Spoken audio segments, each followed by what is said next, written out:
दोस्तों, हम इस कहानी के माध्यम से आपको बताने वाले हैं कि भगवान श्री कृष्ण का और दूसरा नाम रणछोड़ कैसे पड़ गया। भगवान श्री कृष्ण का जन्म कंस का वध कर समस्त पृथ्वी लोक को उसके अत्याचारों से मुक्त कराने हेतु हुआ था। किशोरावस्था में ही वह गोकुल से मथुरा आ गए तथा दुष्ट कंस का वध किया। कंस की मृत्यु से दुखी उसके श्वशुर जरासंध ने एक विशाल सेना लेकर मथुरा पर आक्रमण कर दिया। इस आक्रमण में उसके साथ शिशुपाल और काल्यवन जैसे शक्तिशाली राजा भी शामिल थे। जल्दी ही सेना मथुरा जा पहुंची और मथुरा की राजसभा में कृष्ण तथा बलराम को सेना को सौंपने का संदेश भेजा गया। इस युद्ध को टालने तथा मथुरा के निर्दोष नागरिकों को बचाने के लिए कृष्ण ने रातों रात वहां से सैकड़ों किलोमीटर दूर समुद्र में एक नई नगरी द्वारिका का निर्माण करवाया। अपनी माया से उन्होंने समस्त नागरिकों, उनके पशुओं तथा संपत्ति को नींद में ही नई नगरी में पहुंचा दिया।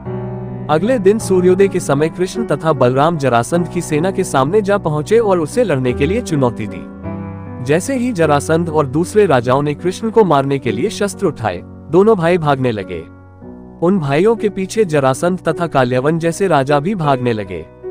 कुछ ही देर में दोनों भाई बहुत आगे निकल गए और उनके पीछे केवल मात्र काल्यवन रह गया।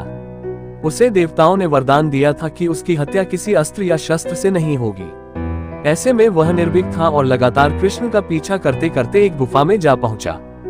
गुफा में राजा मुचुकुंद सो रहे थे, जिन्हें इंद्रदेव ने वरदान दिया था कि जो भी उन्हें उठाएगा वह उनके देखते ही जलकर भस्म हो जाएगा। वहां पहुंचकर कृष्ण ने सोए हुए मुचुकुंद पर अपना पीताम्बर डाल दिया और स्वयं छिप गए। काल्यवन भी वहां जा पहुंचा और सोए हुए राजा मुचुकुंद पर पीताम्बर देख उन्हें ही कृष्ण समझ बैठा। उसने मुचुकुंद को उठाने के लिए लात मारी, जिसके कारण उनकी निद्रा खुल गई और उनके देखते ही काल्यवन वहीं पर जलकर भस्म हो गया। तत्पश्चात कृष्ण ने राजा मुचुकुंद को अपने चतुर्भुज स्वरूप में दर्शन दिए और उन्हें मोक्ष पाने का वरदान दिया। वहीं दूसरी ओर जरासंध और बाकी राजा पूरी तरह से खाली मथुरा देखकर वापस लौट गए।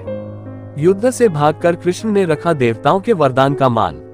कृष्ण चाहते तो स्वयं भी काल्यवन और अन्य अधर्मी राजाओं का वध कर सकते थे, परंतु देवताओं के दिए वरदान का मान रखने के लिए ही उन्होंने काल्यवन को राजा मुचुकुंद के हाथों मरवाया। इसी तरह बाद में जरासंध का वध पांडु पुत्र भीम के हाथों मरवाकर भूधरा का भार कम किया। इस तरह कृष्ण ने दिया दुनिया को उदाहरण। इस कहानी के बाद कृष्ण के नाम के साथ हमेशा के लिए रणछोड़ जोड़ दिया। कृष्ण की इस कहानी से सीख मिलती है कि अनावश्यक ताकत का प्रदर्शन नहीं कर बुद्धिबल से काम लेना चाहिए। इस तरह हम अपनी शक्ति को खर्च होने से रोक सकते हैं और बड़े से बड़े संकट का भी सामना कर सकते हैं।